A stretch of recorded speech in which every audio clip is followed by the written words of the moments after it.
Talking. And we will begin. Thank you, Kritika. Thank you, Sarah.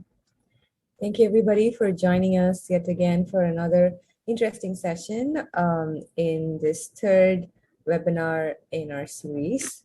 I'm going to quickly share the links to our previous webinars if you have missed them, so you can watch them on our YouTube channel.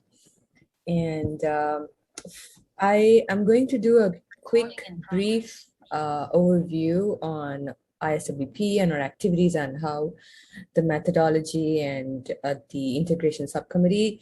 I know many of you have already participated in our previous webinar, so this might be a repeat for you, but I promise to be very, very brief.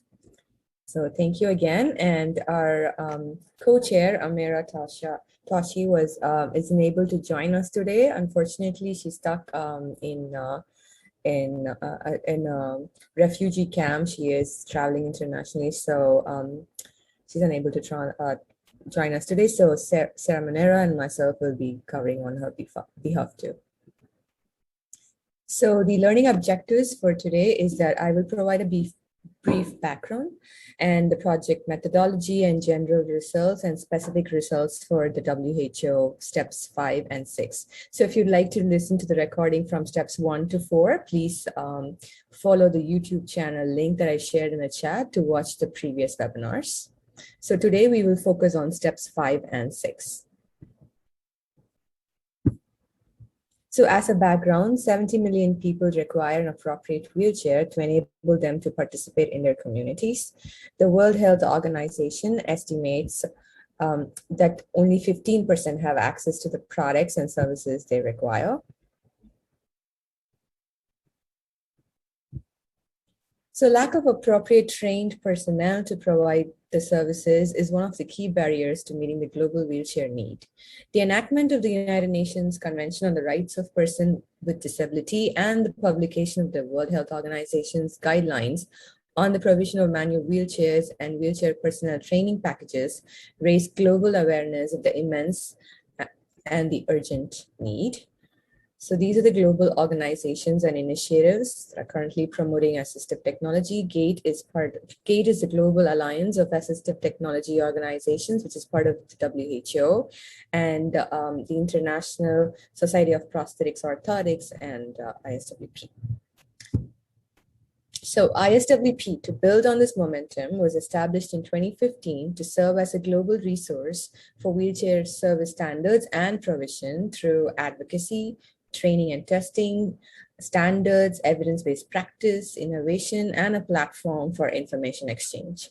University of Pittsburgh's extensive experience in wheelchairs and mobility enabled us to receive a grant to launch the International Society of Wheelchair Professionals in 2015.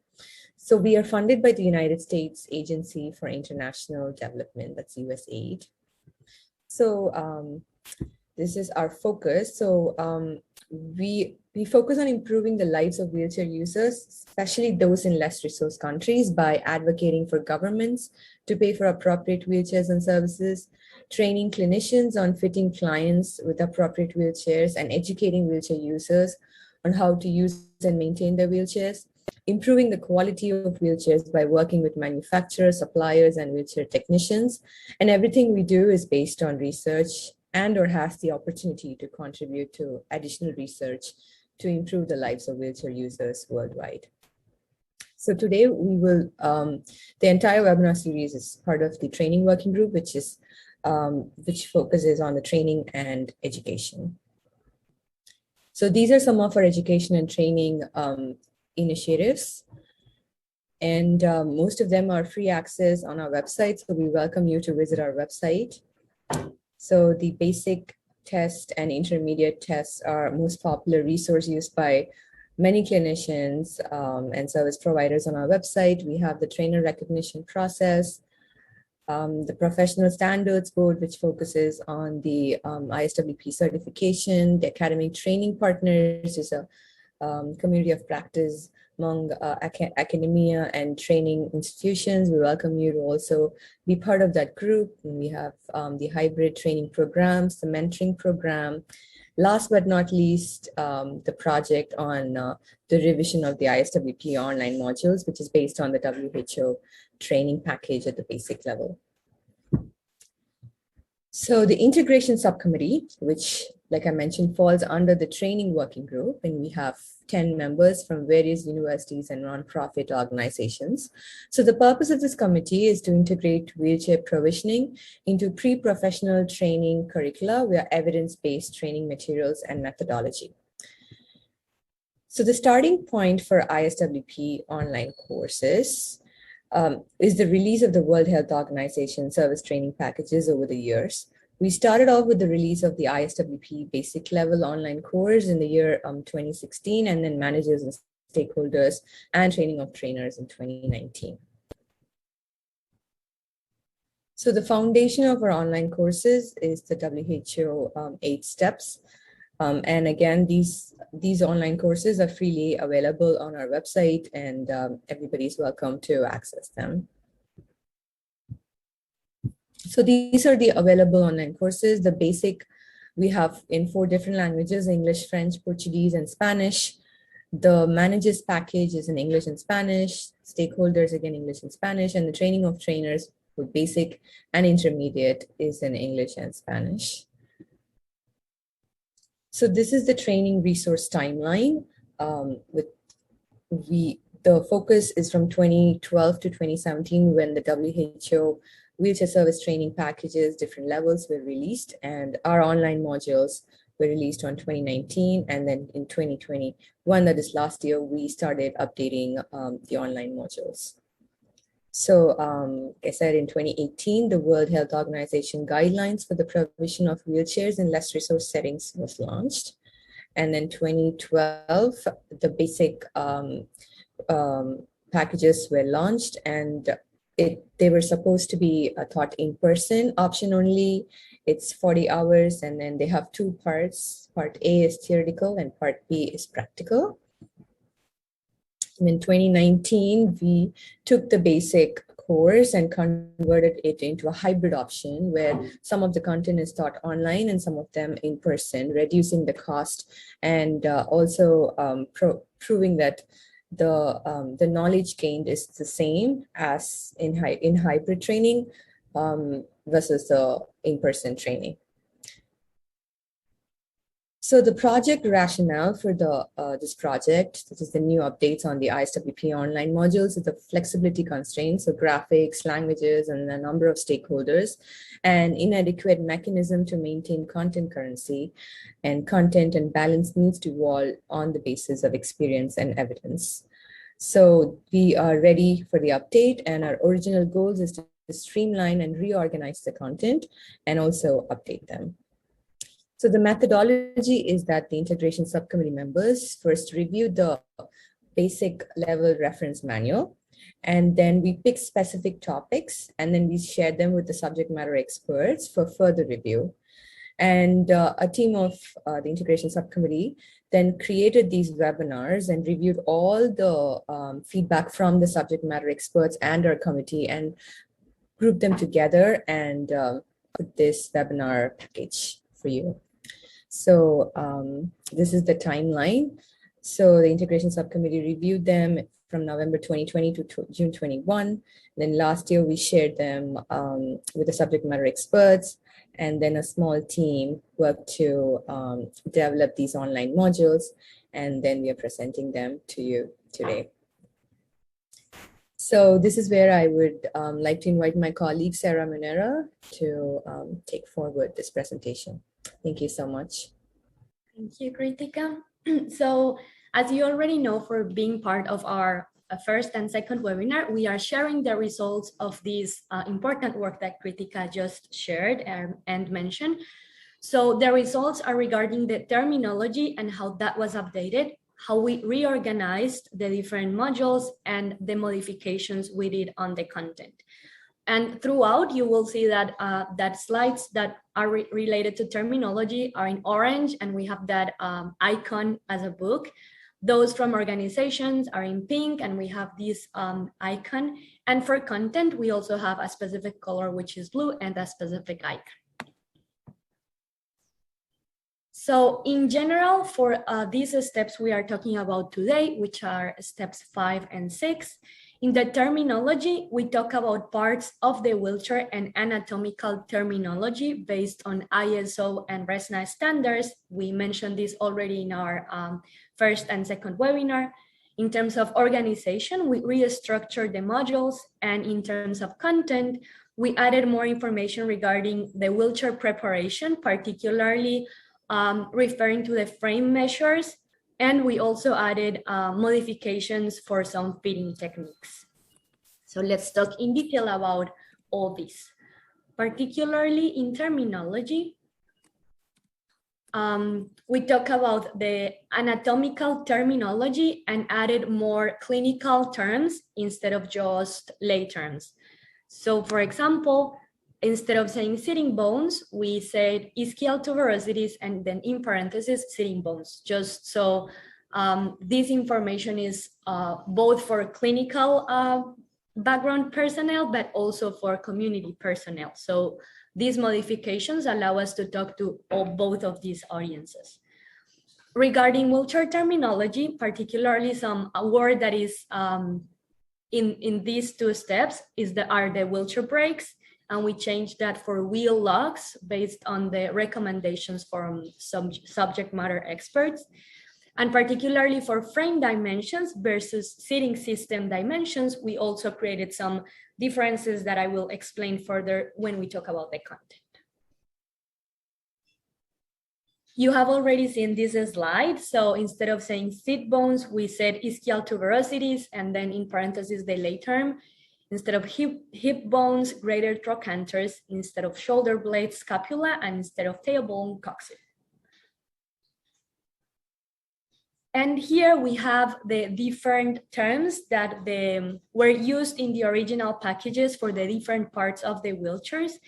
And as you can see, some of those are current, for example, backrest, push handle, rear wheel, seat, and caster wheel, but some other needs to be updated. So we talked in our last webinar about the support. So the word footrest, the word rest means something that is passive, but the supports have an active relation to the user's body. So that's why it is recommended to say foot support, arm support, for example.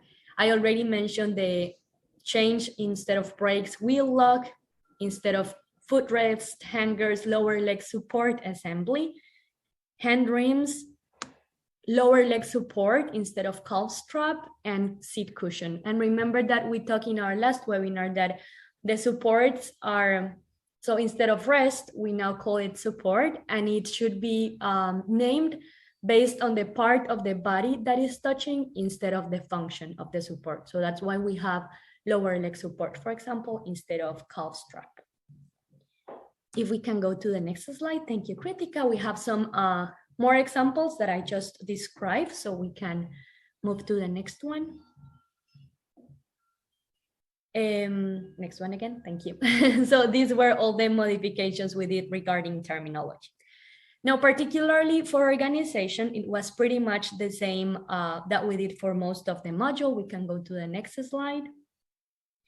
And as you see, the ISWP online modules based on WHO has first the theoretical portion and then the practical portion for particular steps.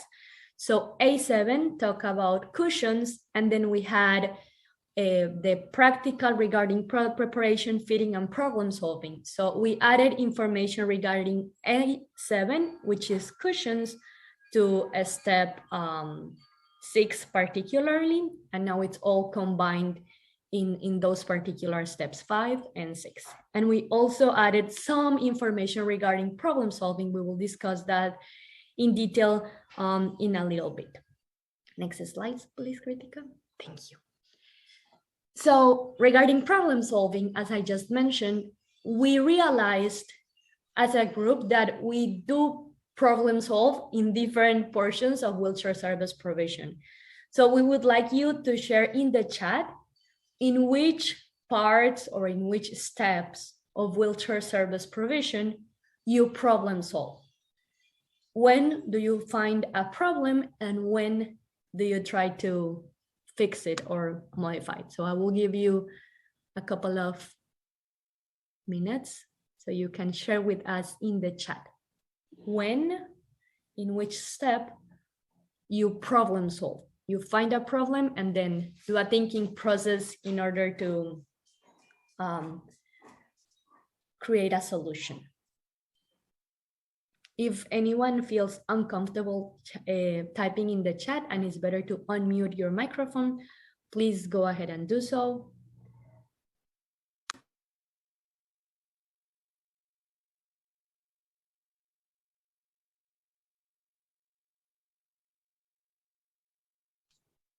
We have a quiet crowd today. If we can go to the next slide, please, Kritika. So there are a lot of times in which we problem solve.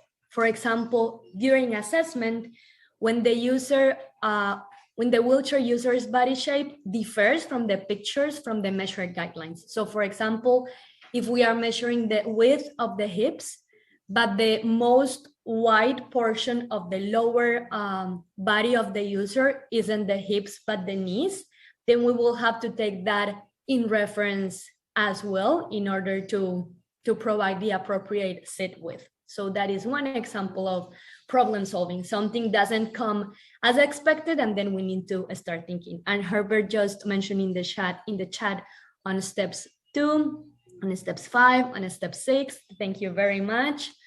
For example, on step 5 on product preparation, when the wheelchair has different measurements than those in the prescription, then we have to do something about it, right? We cannot sit the user on a wheelchair that is not appropriate for him or her, but we need to modify that wheelchair in order to make it appropriate. And then Isaac mentioned on step 8 as well. Thank you. For fitting, for example, if the user lost or gained weight or function between ordering and fitting, then we will have to do something at that time in order to modify that. In user training, for example, if we don't have the materials to train in our clinic, then we have to go and train in the community or go to the user's home and do the training there. And Gabriela also mentioned steps 2, 3, 5, 6, and 8. Exactly. So lots of different thinking processes involved in all of these steps.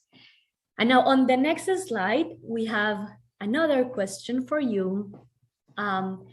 Because we were thinking where to add problem solving, right? As we just mentioned in the modules, in the current modules, is particularly B10 module itself called problem solving, but where should we include this part? And Kritika will help us with a poll right now, and you can answer if you think it should be included in step 1, 2, 3, 4, 5, 6, 7, or 8, and you can check all those that you think apply. And we have another comment in the chat: during the fitting time, we have to problem solve much more. Exactly, and that's with every step, says Maha, thank you.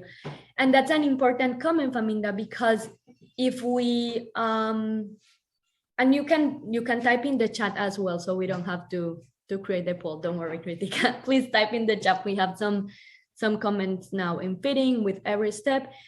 And that comment is important because probably we do problem solve in all different steps, but particularly in the portion that we need to problem solve more is in fitting, so it makes sense for it to be particularly on that step, even though the thinking process and the solution making goes throughout. Thank you very much for your participation. We can go to the next slide. Now, regarding content, we added some information, and particularly regarding to terminology. When we change the terms, we need to add content regarding that new terminology, and we will discuss that right now. Thank you, Kritika. So particularly for step 5, and we can go to the next slide. There is information within the modules regarding how to prepare the wheelchair in a specific order. So the first part asks the wheelchair to take that the wheelchair frame as the user to review that the wheelchair frame sit width and seat depth measurements are correct for the prescription or selection of the product.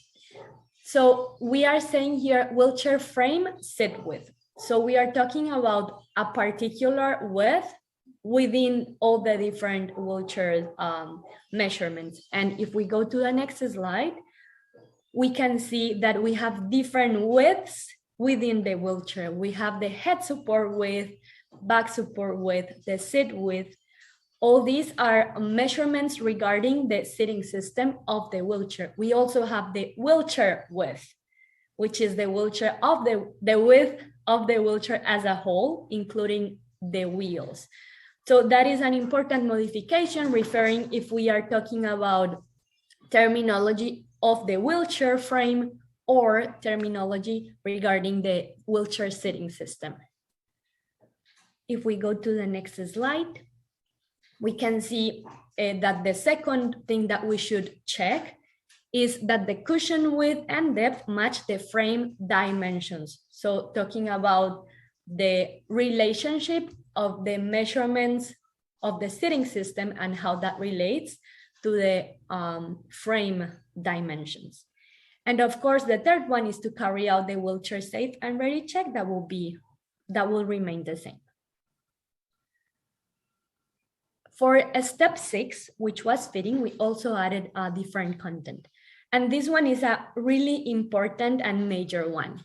So in one of the basic modules, it says that in the correct fit, the fingers should fit comfortably without being pinched in the sides of the user's hip.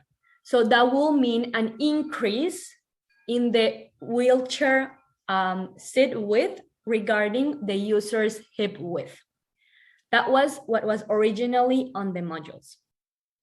In the next slide, we can see a modification that is important, and based on the Seating and Wheeled Mobility, a clinical resource guidebook, we say that ensuring that the seat width is as narrow as possible is recommended for most individuals. And of course, we know that in wheelchair provision and in life, nothing is black or white. So we need to evaluate the user's needs in order to see if actually the same hip width should be the same seat width. But in general, that is the recommendation.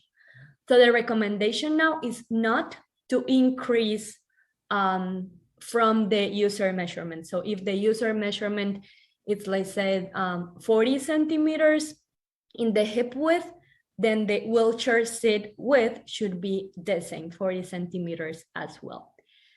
And then on the next slide, we can see that the World Health Organization also confirms this in the intermediate training level.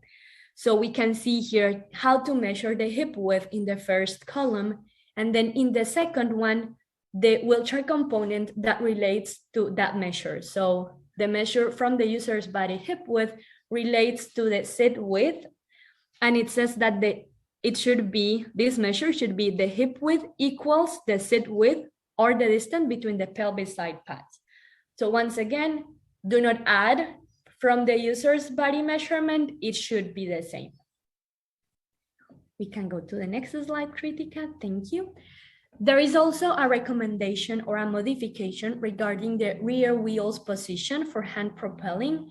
The modules said that the elbow should bend at 90 degrees.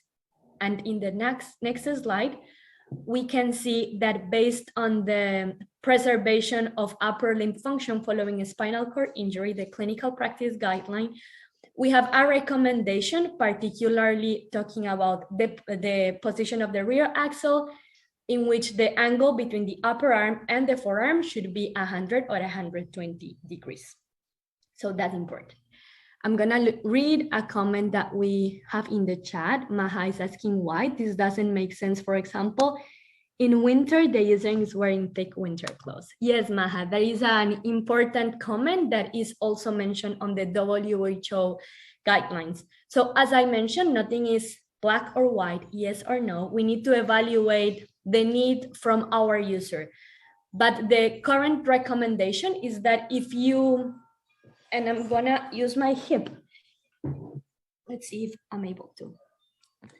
So if I have the wheelchair width the same as my hip width, it will allow the pelvis to be more stable, particularly in the frontal plane. So if this measure is bigger, if the seat width measure is bigger than my hip width measure, then I may be able to do an obliquity, for example, and modify the appropriate posture. So the recommendation is make it as narrow or with the same measure that the user's body. But as you mentioned, some people may need to have more room, probably for winter clothes, or probably for other things. There are users that put the coffee right there. No, not coffee, that's a bad example because it's hot, but the bottle of water, for example. So we always need to have the user in the center of the process, as we always do, but recommend what based on the literature, it's appropriate. Let me know if that answered your question. And we also welcome other people's feedback or comments. And particularly then for seat height, particularly for the seat height of those users who are foot propellers, the seat height should be 1 or 2 inches lower than the lower leg length, and that will allow the user to actually touch the foot with the feet without having to move the pelvis forward in order to reach the feet. So that is also an important recommendation or modification. We can go to the next slide, Ritika. Thank you. Another important thing while we do the fitting process is the manual pressure test.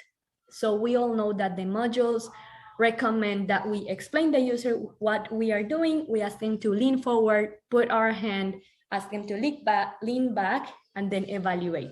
And the recommendation, of course, is to go in from the back, because that will be the easiest way to keep the lower legs in the appropriate position and actually evaluate the rear pressure.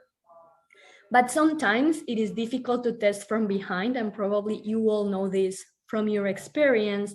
Sometimes there is no space between the backrest and the seat or the cushion. So in that case, we can consider going from the side, and then if it is not possible, then from the front. But we will have to know that there will be modifications on the pressures if we enter from the front, for example. We have a comment from Ali in the chat. In my country, the many users wanted to be more width so they can put things on their side. Yes, Ali, that's also common in my context as well here in Colombia. Users like it to be a little bit more so they can put like a bottle of water, for example. I think it is important, as I just mentioned, to have the user in the center of the process, right? He or she, that person is the one that knows exactly what they need. We can give our recommendations. We can explain why it is better if it is the same based on the literature. I sometimes use my hands and say, look, feel your pelvis this way, put your hands up, move around, even propel. How do you feel this way? And then I take off my hands, do it again. What do you think now? And some people will be like, yeah, it's better if it's the same measure as I have, because I am more comfortable, because I feel more supported. Or some other people will say, I prefer it this way. And then we will have to kind of put in a balance our recommendation with the user's need. And if it's not going to be bad for the user, if it's not going to harm them, maybe we can go ahead and do it a little bit wider. Thank you, Faminda. We have another comment here. The needs of the user are the final determining factor of the wheelchair fitting. Thank you, Dana, that is correct. The recommendation here are the best basic starting points for assessment.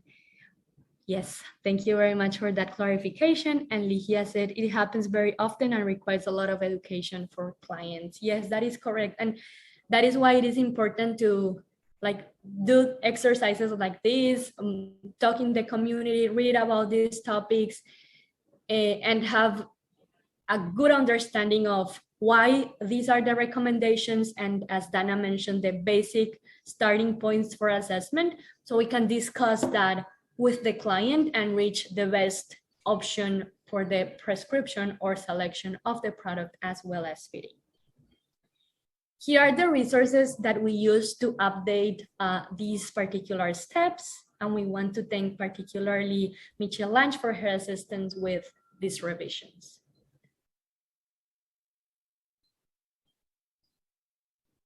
And we have one final webinar next Friday, same time. We will be talking about steps 7 and 8 and chatting with you and answering comments or questions you may have. If there are any more comments or questions, feel free to add them to the chat or unmute yourself so we can discuss a little bit more.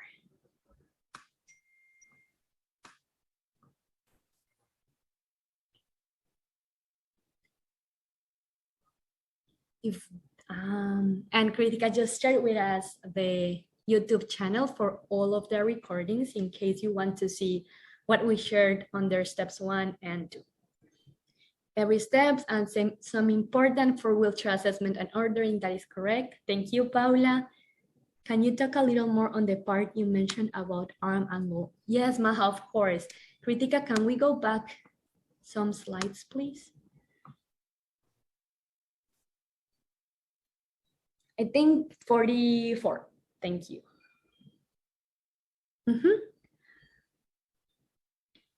So as you can see in that image, the angle between the arm, like the elbow angle, it's about 90, right? So that increases the strength in the muscles for both the elbow and shoulder joint. If we go to the next slide, we can see the recommendation. So the position of the rear axle should allow the user for the angle between the upper arm and the forearm to be not 90, but less, between 100 and 120 degrees. So if the person doesn't have to flex that much the upper extremities in order to propel, that will allow for a better propulsion, for a very biomechanical proportion on their arms. So that's why we shouldn't encourage super bent angles in the propulsion, but for it to be between 100 and 120 degrees.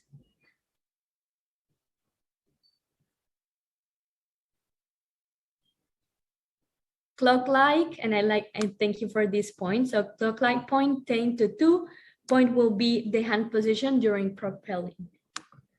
So if we have the wheel as a clock, then it will be between 10 to 2, right? This propulsion, but it wouldn't be with the elbow super bent. It will be a little bit more relaxed or open angle. And I see Ali is raising his hand. Go ahead, Ali. Yes, sorry for interruption. Just I have a question. That's we have 3 rear wheel position. Can we explain more about this one? Because some people, when you give them the wheelchair, they are tipping backward. So if there is more detail about this one. Thank you. Yes, Ali, thank you. So in this resource, the preservation of upper limb function following a spinal cord injury, a clinical practice guide for healthcare professionals, there are a lot of different recommendations. This one is particularly regarding the relationship between the center of gravity of the user and the axle of the wheel. So it's particularly about the vertical alignment. There is another recommendation, I believe is number 8, that it's about horizontal alignment. and then how if you move the rear wheel backwards, then it will be more stable, and if you move it forward, it will be less stable. But of course, then it will be easier to propel for the user. So feel free to check out that resource. There are a lot of amazing recommendations on how to preserve the upper extremity, and we can chat more about it over email or in our next webinar as well. Thank you, Sarah. I will also be sure to share the links for all the resources that we used in this presentation, along with the recording right after this meeting. Thank you. Thank you, Kritika. And if we don't have any other comments, thank you all for joining us. We hope to see you again next Friday for our last webinar. Thank you all. Thank you, everybody.